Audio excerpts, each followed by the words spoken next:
Nos acostumamos a pensar em Bruce Lee como um pioneiro, não apenas das artes marciais, mas também na área de cuidados com o corpo e com a saúde. Acredite ou não, Bruce também foi um pioneiro no campo da força, condicionamento e também da nutrição esportiva.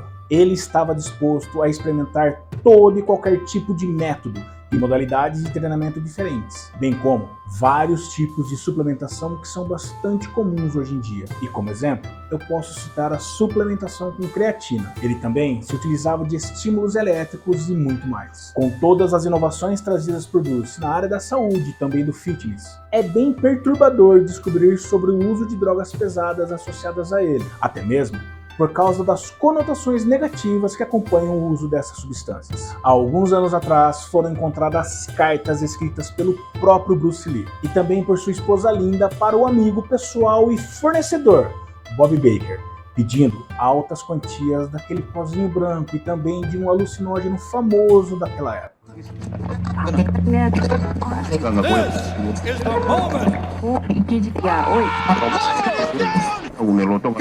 Calce suas luvas.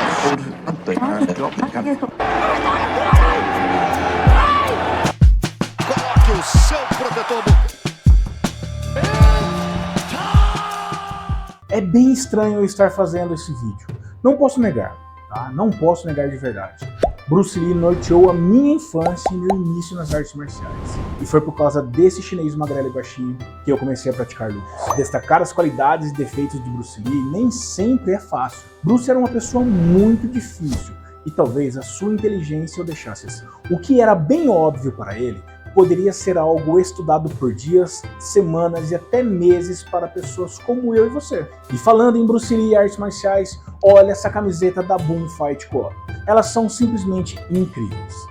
Com fio 30.1 de alta qualidade, com acabamento canelado nas costuras e costura de ombro a ombro reforçadas, as camisetas Boom Fight Co são o maior sucesso em todo o Brasil. Camisetas masculinas, baby look femininas, oversize de bonés, toucas, moletons e muito mais. Não perca tempo e acesse www.boomarts.com.br e peça a sua agora mesmo com frete grátis.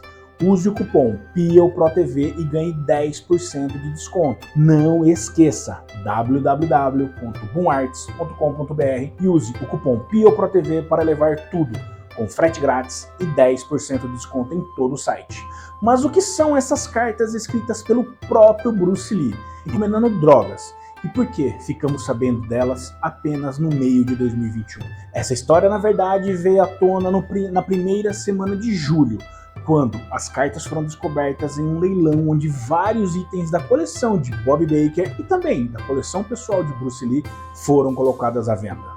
O lote vendido incluía mais de 50 cartas que Bruce Lee e sua esposa Linda enviaram a Bob desde o final dos anos 1960 até abril de 1973. Sendo bem direto, as cartas detalhavam todo tipo de coisa, desde o relacionamento pessoal deles, planos de carreira no cinema, e até mesmo a lesão nas costas que Bruce Lee teve em 1970. Coisas bem tranquilas em cartas entre amigos pessoais. Porém, existem inúmeras referências a drogas nessas cartas, onde Bruce fala sobre fumar maconha, sobre o uso de ácido e também o uso de cocaína. Em uma das cartas, Bruce fala sobre como levou um dia para se recuperar depois de usar o pozinho. E em algumas cartas, Bruce ainda relata sobre parar de usar, pois estava atrapalhando o seu treinamento. Porém, as cartas e pedidos de drogas continuavam. Mas na verdade, quem é Bob Baker? Bom, se você é fã de Bruce Lee e assistiu ao filme A Fúria do Dragão, o segundo filme, você deve se lembrar do vilão Petrov. Bob interpretou o vilão russo em Fist of Fury, ou A Fúria do Dragão. Aparentemente, Bob pode ter contrabandeado algumas drogas para Hong Kong como parte de um acordo que os dois tinham. Bob, além de amigo de Bruce, ele também era aluno e ele ensinava na escola de Oakland, o Jeet Kune Do. Uma das teorias é que Bruce e Bob se conheceram ali por volta de 1962 em um luau e os dois se tornaram amigos rapidamente. Há muitos anos, se comentava também que Bob era um traficante e muitas pessoas também sabiam do uso da maconha por parte de Bruce Lee. Da mesma forma, os mais próximos acreditavam que Bruce usava droga para combater as fortes dores de cabeça e que tudo era apenas uma coisa passageira. Porém, isso somente antes da biografia de Matthew Polly, intitulada Bruce Lee, A Vida. Antes do livro de Polly, pensava-se que Bruce mascava um pouquinho ali de haxixe e ocasionalmente servia para lidar com a sua dor nas costas. Bom, isso se baseava no fato de que Bruce tinha traços de haxixe em seu estômago quando faleceu, e no fato de que a forma concentrada de cannabis encontrada no haxixe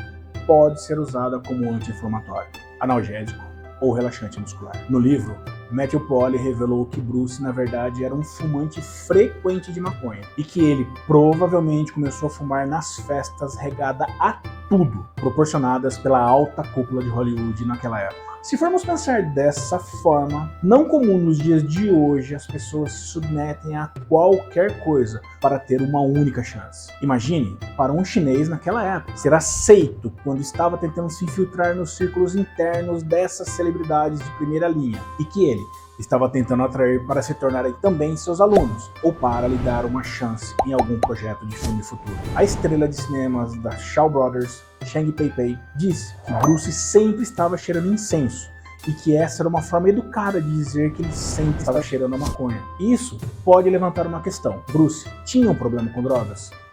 Ele era um viciado em cocaína, LSD ou maconha? Quer dizer, né? Isso é realmente um pouco complicado, pois estamos falando de um homem que morreu em 1973.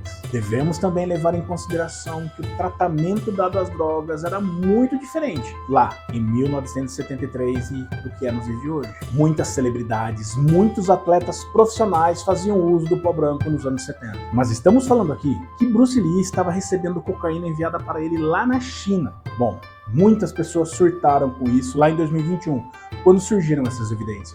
Mas é importante deixar claro, bem claro, que naquela época as pessoas faziam mais alarde sobre Bruce usar maconha do que sobre ele ter usado o pozinho branco. A verdade é que não se sabe o quanto Bruce realmente estava usando, mas as cartas mostram que ele tinha um problema na quantidade de cocaína e na frequência com que estava solicitando. Nas cartas também são mencionadas pílulas, ácido e vários outros alucinógenos como seu aluno, o ator James Coburn. Alguns anos após a morte de Bruce, James Coburn começou a sofrer de artrite reumatoide debilitante e ao procurar uma maneira de tratar essa artrite, ele praticamente se desintoxicou de tudo, das drogas, do álcool e até de cafeína. E quando você lê algumas entrevistas antigas, ele admite muito, o James Coburn, o uso de LSD regularmente nos anos 60, antes de se tornar popular, e também relata que usava outras substâncias. Steve McQueen, outro famoso ator, também foi um dos alunos celebridades de Bruce Lee.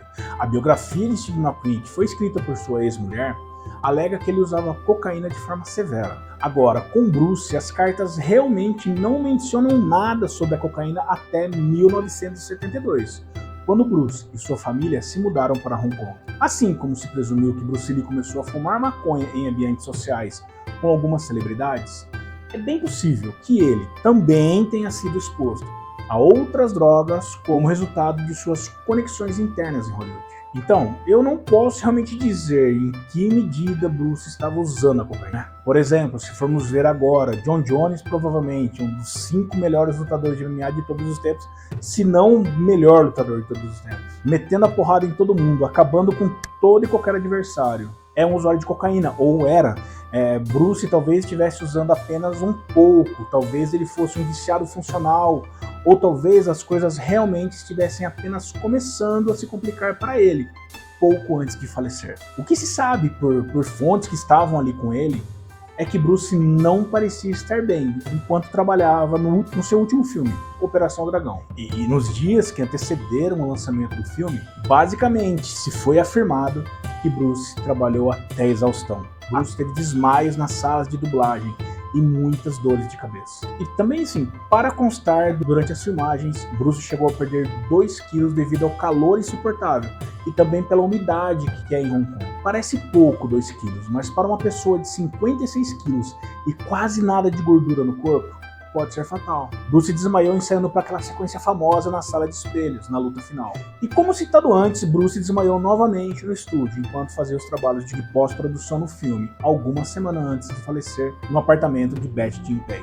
Veja, com uma rápida pesquisa, você verá que o uso de cocaína poderia ou pode causar um edema cerebral, causar exaustão e alguns outros sintomas associados a, por exemplo, um golpe de calor, um calor muito forte.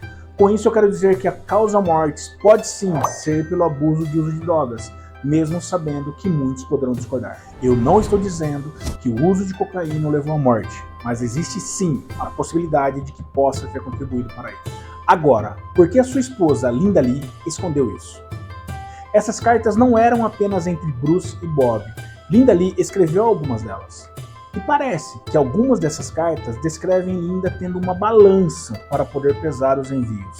E acredita-se que a última correspondência desta coleção foi escrita por Linda alguns meses antes de Bruce falecer. A questão é, por que Linda Lee esconderia tudo isso? Bom, histórias por histórias, existe uma ainda mais interessante sobre os porquês de que Linda teria escondido esse uso de drogas de Bruce Lee por tanto tempo. Se você quer saber sobre essa história, deixe o seu comentário aqui, dando a sua opinião sobre esse vídeo que você acabou de assistir.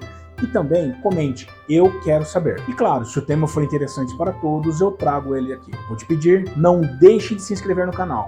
Olha, mais de 65% dos views são de não inscritos. E claro, compartilha, ok? Até o próximo vídeo.